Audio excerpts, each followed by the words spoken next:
upon a time, there lived a young, brilliant, and beautiful girl called Nina. She lived with her poor parents and two brothers in a small house in the village of Osisi. Although they were poor, they were just and upright. So it was a thing of surprise when a wealthy woman from the city came to see them that she wanted to marry Nina because she was barren. The woman's name was Madame Adidu. She was very wealthy and she was no longer married. Since she was a young girl, she hated men for their attitudes and refused to marry after the first man she had married dished her for not being able to become pregnant and give birth to children for him. So she had decided to live and make herself happy despite it all. I cannot kill myself because I can't have children, she often said. I'm not the creator of humans and their destinies. After many years, although she was still in her early 40s, Madame Adido decided to marry a young girl that would give birth to babies for her, as was the customs and tradition of her people. That led her to the home of Nina, the beautiful and respectful young girl in the village. Nina's parents, though just and upright, were carried away by the wealth exhibited by Madame Adidu. She gave them a luxurious pushka and a lot of money. She also promised to build a big house for them and a business that would take care of them and their family, if they allowed her to marry Nina. They readily agreed, and Adidu paid Nina's bride price. Without even letting Nina know what was happening, she was bought expensive gifts, and Madame Adidu was ready to take Nina back with her to the city where she lived. Before they left for the city, Nina's parents spoke with her privately. They told her that no matter what Madame Adidu told her to do, she should do it and never refuse because she was a good woman. And Nina agreed without questioning. Nina never knew it was something that she would otherwise never agree to. But her parents had instructed her to obey Madame Adidu. So Nina, no matter what, was ready to obey her parents because she trusted them. With all that out of the way, Nina followed Madame Adidu to the city where she lived. When they got to the city, Madame Adidu treated Nina with a lot of kindness, showered her with love, and gave her all the beautiful things she could afford. As days turned to weeks and weeks turned into months, Nina began to wonder why Madame Adidu was treating her in a way that a man would treat his wife. She called Nina, my love, darling. Such endearing words much was too bearing for Nina to bear. One day, while Nina was sleeping on the bed in her room, Madame Adidu came in to sit beside her. I'd like to discuss something with you, my love, she said in a soft tone. That made Nina to sit up straight. It's been months since you came to live with me, and as your husband, you need to start performing your duties as my wife, Madame Adidu said. The astonished Nina sat still like a tree trunk on the bed. What did you just say, Auntie Adidu? Asked Nina in a low voice. I said you are my wife, and it's high time you start performing your duties as my wife. Heavens forbid, Nina exclaimed harshly. I'm a girl and you are a woman. How can I be a wife to you? Ha ha ha ha ha, laughed Madame Adidu. Didn't your parents tell you when I came to lavish all that money on your head, paying your dowry, and holding a large party for you? Nina, surprised, replied, it can't be true. Ha! My beloved parents can lead me into this sort of thing? She thought and said aloud, well, you know, now that you are my wife, as the custom demands, so get ready for me, she said and left. Nina was not herself at all.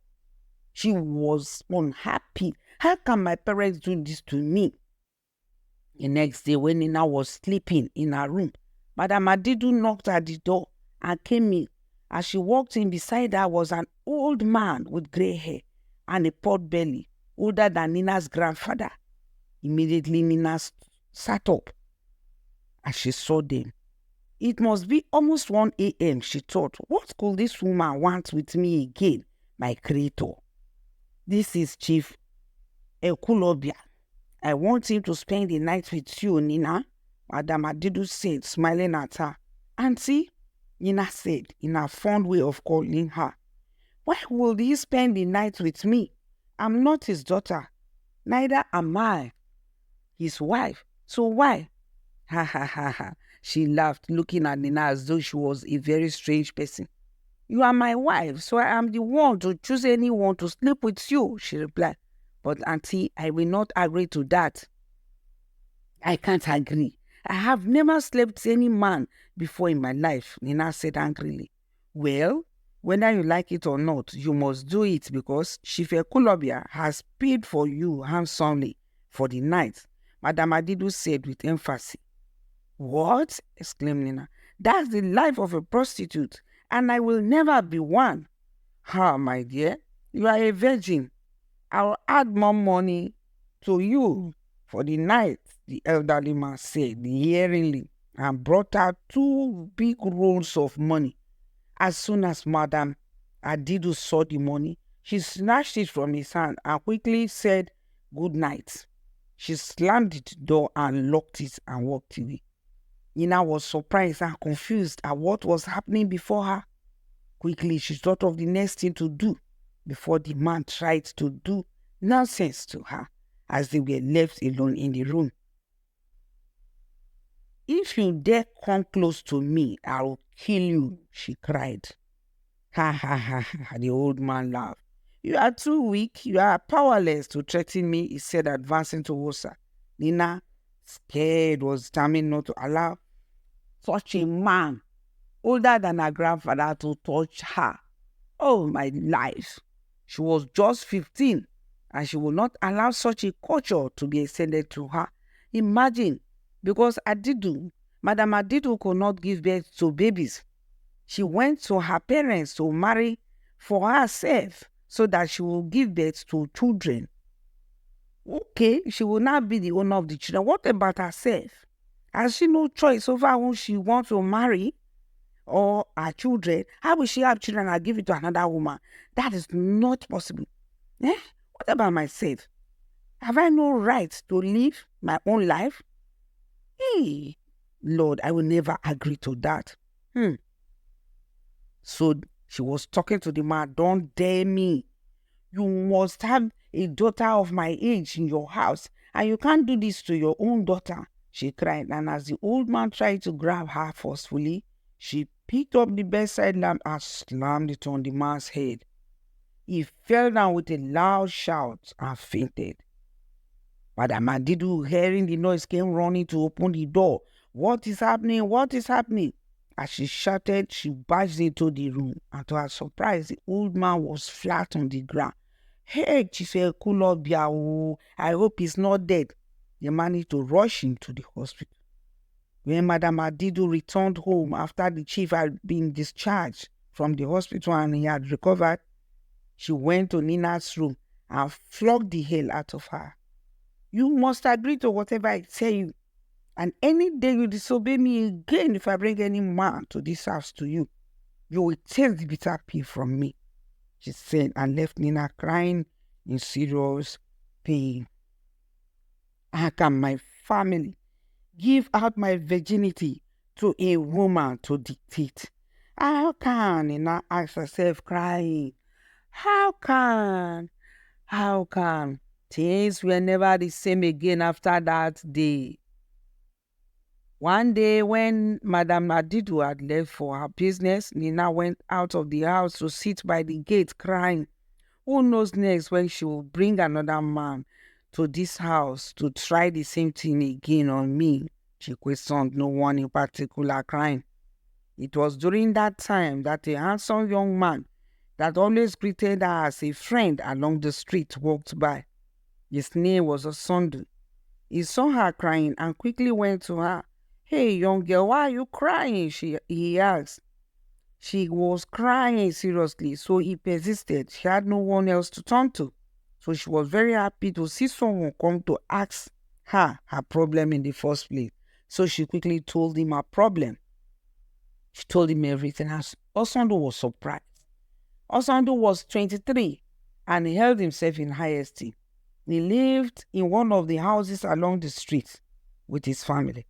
It was obvious he was from a rich home because the owners of the houses along the street and area were wealthy people.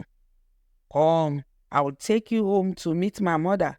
I believe she will know what to do about it, he said, and Nina readily followed him. Quickly, she followed him to their house, and when they got there, Osondo's mother was happy to see her. Oh, you lovely girl, you are welcome. So when she asked Nina what the problem was, Nina told her everything, crying. Don't cry, my dear, stay here with me. And when she returns, I will go with you to her house to talk to her. Nina was happy, but she was still crying. She knew that the woman may not agree. So, Madame Adidu was furious when she got back home and found that Nina was not in the house. Few minutes after she returned, Osondo's mother took Nina to see her and talk things over with her. Madame Adidu explained everything to her, that it was the tradition in her place for a woman to marry another woman that would give birth to children for her by sleeping with men.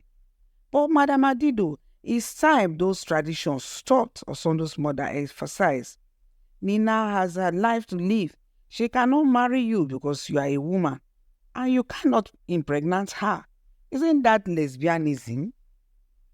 She said, looking at her. It is not. It's my tradition. After much said and done, Madame Adidu said Nina's parents had to return the 6 million I paid to them for the dowry of Nina. Otherwise, she will not be set free. A message was sent to Nina's parents of what was happening, and Nina's parents said they had spent all the money and had none left to refund, and so Nina must remain married to Madame Adidu. I can't believe this, Osondo's mother said. I can't believe my parents can do this to me, Nina cried. You can adopt children into this world, madam, and give them the love they deserve, while they will also, in turn, give you the satisfaction of being a mother, Osondo's mother advised, and was shocked when Madame Adidu replied, Nina's parents can't pay me back my money, and so she must remain with me as my wife and do what I will. Okay, if that's the case, I have to save the girl, Osondo's mother said slowly. No matter what it costs me, she has her life to live. Besides, her parents will not allow her to enter their house again. She will not be allowed to go home because they can't pay me back my money, Madame Adidu chipped in. Okay, I'll have to help Nina out then, Osondo's mother said, and asked Madame Adidu the amount she had spent for the dowry. And Madame Adidu said it was 6 million. So, Osondo's mother paid 6 million to Madame Adidu and took Nina back home with her. She trained Nina to become a medical doctor and later took her children and Nina abroad. Nina stayed there 2 years after that and found love. A white man fell in love with her and they decided to marry. They wedded with Osondo's mother as her own mother. They stood for Nina and Nina got married. But later, Nina wanted to see her parents, to see how they were, and for them to know what had become of her. So she traveled with her husband to her village. And when her parents saw her, they were surprised and full of shame.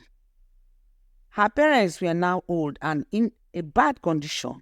They pleaded and begged for forgiveness. Nina, though pardoned them, could not take them very close again as before. She built a modern house for them and gave them good medical treatment as a doctor, but most of all she had and care and knowledge were bestowed on Osondo's mother in her old age with her medical skills. Madame Adidu adopted 2 children and lived with them happily in her old age. Nina became a very important personality in our community, and everyone used her as a motivational word to the people of the area, to the young ones facing the problem of marrying off a girl to another woman for the sake of barrenness. Please share the videos for it to go viral. That's the end of the story. Thanks for watching.